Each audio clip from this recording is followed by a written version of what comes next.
Georgia, the dog himself. Mr. Hice is recognized. Thank you, Mr. Chairman. I'm intrigued with our discussion and, excuse me, even the line of questioning Mr. Costa was going down. We have right now in Georgia the first next generation liquefaction plant that's under construction at Elba Island. Should be beginning production by the middle of this year and in full production by the end of the year. And they have actually obtained authorization from the Department of Energy for our free trade agreement countries to export to those countries. They'll be producing 2.5 million metric tons a year, and obviously that's a huge economic issue for Georgia, but for our country and beyond. And so I'm not sure exactly who ought to address my questions, but Ms. Smith, I'll begin with you.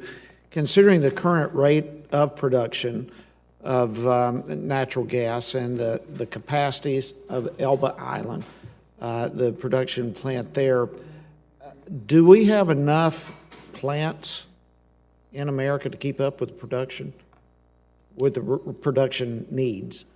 We do not have enough plants to keep up with the production. The EIA is estimating that we will have a 25% increase in natural gas production in this country by 2025.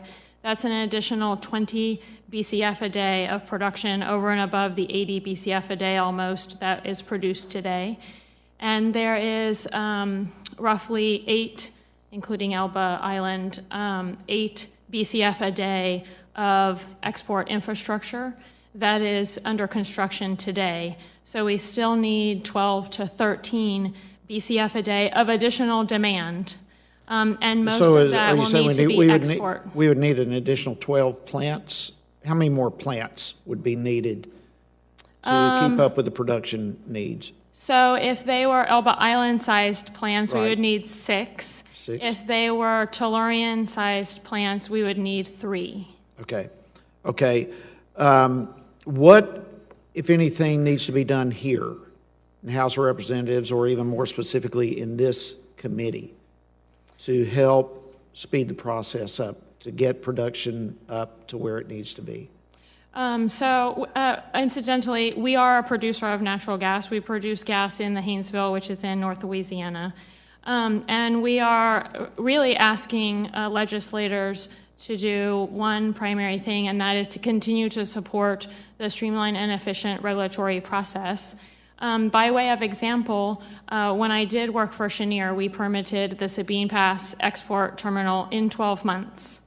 And it will take us about double that time to permit the Driftwood LNG facility. So you can see that even from the very first plant to today, we have had a considerable increase in the time that it takes to complete the process, even though we have the exact same people working with local, state, and federal officials. So it will be beneficial for us, anything that can help streamline the process, make sure FERC has the appropriate resources to be able to work through the permits that they have in front of them, and stick to the timelines that are already part of the policy, that don't allow extra tolling procedures to add 30, 60, 90 days to comment periods. Very good.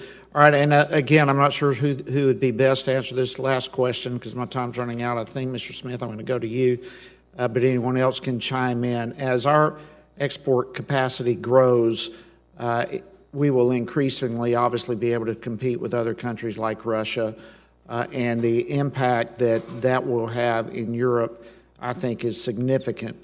Do you feel that our ability to export LNG to Europe would reduce the leverage of Russia in the region and improve the national security of those countries? Thank you, Congressman. I think the answer to that is definitely yes.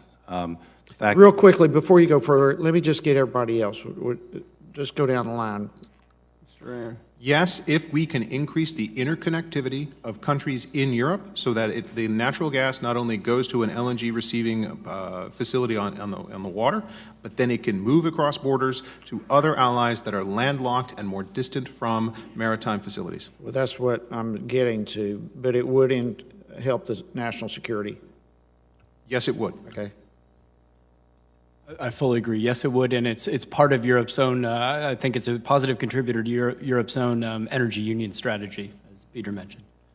I fully agree as well. Okay, great. Sorry, my time's up, Mr. Smith. We'll have to catch. If you have more comments, please submit that. We would appreciate it. Thank you.